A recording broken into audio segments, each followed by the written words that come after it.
Enzo Recto, kalaban ang katiwalian at kasinungalingan, kakampi sa katotohanan at kabutihan. Naghain ng disqualification case ang dating empleyado ng City Hall na si Vic Beryl laban kay Pasig City Mayor Vico Sotto. Ayon kay Attorney Ferdinand Topacio, may mga ebidensya umano sa nangyaring payout ng allowances para sa mga Pasig City Scholar. Dagdag pa niya, nasa 7,500 umano ang ini-release. Diin ni Topacio, bawal ang payout dahil may 10th day ban ng release of public funds. Just now lang kasi si Mayor Vico Sotto posted sa Facebook niya na nag-seek sila ng exemptions from COMELEC until March 24. So meron ditong strike. And then there's a list po para merong table of those specific programs na hihiningi ng exemption po ng Pasig LGU apparently before March 24. Ngayon, the request covers the exemption of the following. So mga panglistahan po ng mga items. Tapos by virtue of authority granted upon me under COMELEC Resolution 11060 as amended, the recommendation of the Law Department is hereby approved. So the Law Department recommended approval of the request, and then merong reply si COMELEC Chairman Garcia approving the recommendation of the Law Department. Yun po.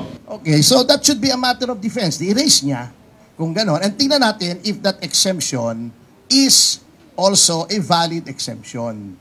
Kasi hindi porket in-exempt ka, valid na yung exemption eh. Kasi ang exemption lang talaga nakalagay dito ay burial and medical services. Kasi kung i-exempt mo lahat, ay para ano pa yung ban? What good is the ban? What good is a ban if everyone will be exempted? Di ba? So, matter of defense, wala naman po. Kaya nga sabi ko, he is entitled to due process.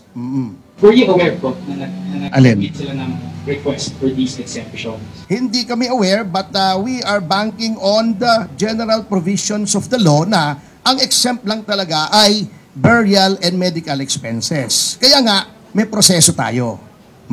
Nagsalita naman ang nag-akusa kay Vico na si Beryl na vote buying umano ang ginawa ni Vico.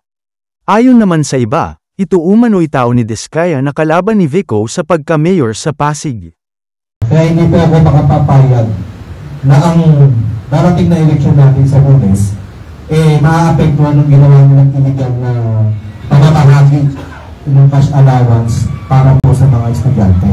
Na sa kabila ng mayroong total ban, hindi na nila before that 10 days before the election, halos ilang araw na lang. Which I consider vote buying po ito. COMELEC nagsalita patungkol sa reklamo kay Mayor Vico sa pagbibigay ng scholarship allowance. Alright, Attorney Ronald O. Santiago, Election Officer, COMELEC Pasig 1st District po.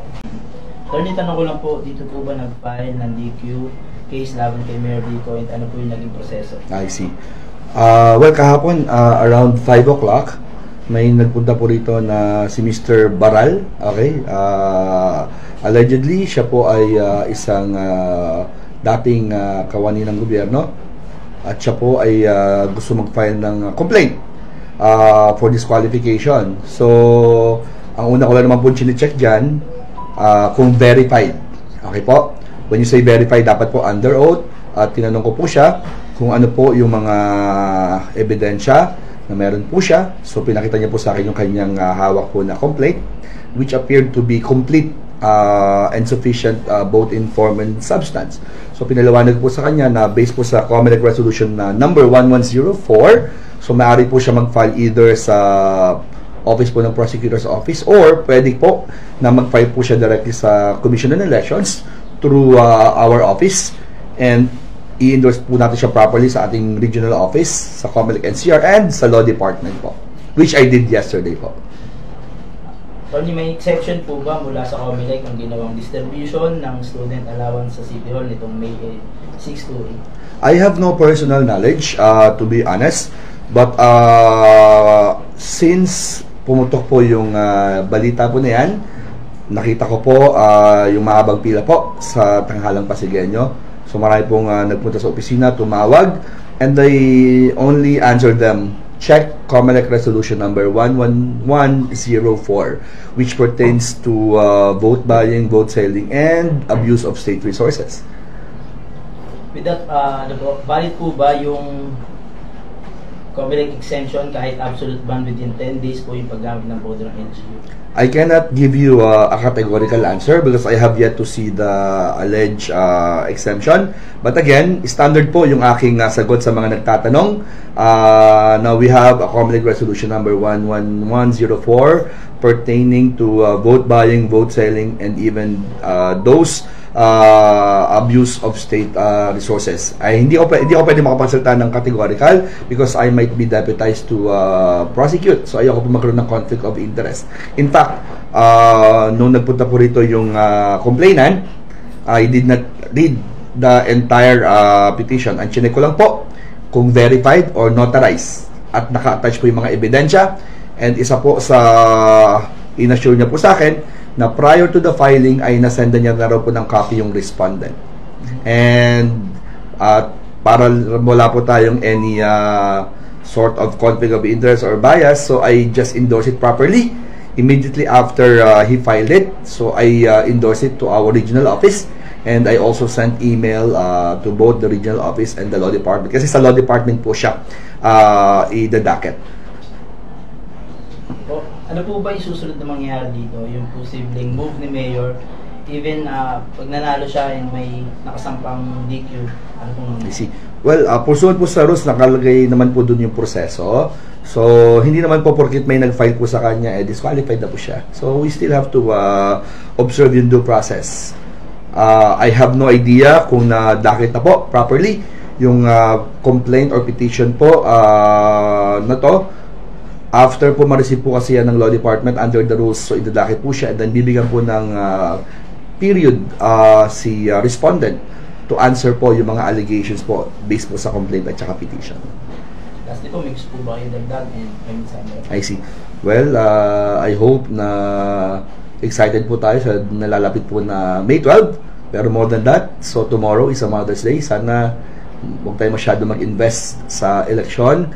Huwag natin kalimutan na may isang araw sa buong taon na we would honor our mother. Pero syempre, since it's election fever, sa mga Pasigueño po na alam ko excited na po na i-exercise sa kanilang karapatang bumoto, I just hope and pray na maging maayos, orderly po, maging maganda po ang kanilang voters experience because kami po sa COMELEC, we did our best to provide an inclusive election, hindi lang po sa ating mga regular na voters, pati po sa ating mga vulnerable sectors na mga senior, PWDs, mga pregnant voters, and hinihikayat ko po lahat, especially yung ating mga kabataan na mag-participate, na hindi lang po tayo bumoto kay wisely. Dapat po we must have an informed decision as we prepare on May 12. Piliin po natin ang ating mga kandidatong iluluklok na siyang magre-reflect at mag-a-advocate ng magandang causes na gusto natin sa Pasig. So yun po, marami po salamat. Attorney, last question. Ayon sa COMELEC Resolution 11104, absolute ban, which is 10 days. Ang pwede lang pong exemption, ito nga pong burial at itong medical. Yung pagbibigay po ng allowance ay tumapat sa 5, 6, 7. Exemption din po ba yun? Well, again, I cannot give you a categorical answer. I have yet to see the exemption na sinasabi mo. But again, we need to check the provision of COMELEC Resolution 1104 which provides for the absolute ban po ng mga sinasabi niyo pong mga ayuda, tupad, AICS, and katulad ng sabi mo, may exemption dun sa provision which is medical and funeral benefits. Let's see how the COMELEC would rule on that matter. Bamuelta at nanindigan naman si Mayor Vico sa paninira laban sa kanya. Maging ang kanyang ama na si Vic Soto ay nagsalita rin. Huwag na po tayong bumalik sa lumang politika. Politikang may bahid ng korupsyon. Politika ng pananakot. Politika ng panunuhol. Politika ng paninira. Politika na may kahalong fake news. Nanindigan si Pasig City Mayor Vico Soto na hindi maituturing na vote buying ang pamamahagi niya ng scholarship allowance sa mga scholar ng lungsod. Yan ang tugon ng alkalde sa isinampang disqualification case laban sa kanya ng isang Vic Baral na dating empleyado ng City Hall. Giit ni Soto, base sa COMELEC guidelines, hindi maituturing na ayuda ang scholarship allowance. Kaya naman exempted daw ito sa ayuda ban na umiiral ngayong eleksyon. Pinasaringan din ni Soto ang nagsampa ng reklamo na panay pa preskon lang daw para may mapag-initan. Kakaiba itong laban natin ng 2025. Lahat ng style sinubukan gawin sa atin. Halos lahat talaga ng style. At hindi lang lahat ng style. Lahat ng tradisyonal na style. Lahat ng style na bulok. Sinubukan nilang gawin. Lahat ng fake news, troll farm, kasinungalingan, paninira, mga pulyeto na pinamamahagi, vote buying, press conference, pangalawang press conference, pangatlong press conference. Abangan po natin, baka hanggang Martes may press conference po na naman. Bunyog, bunyog, halikan na kasama ka. Bunyog, kapag buklod ay may pag-asa. Luzon, Visayas, Mindanao, isa ang pananaw.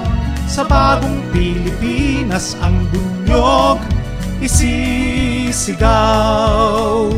Bunyog, bunyog, bunyog.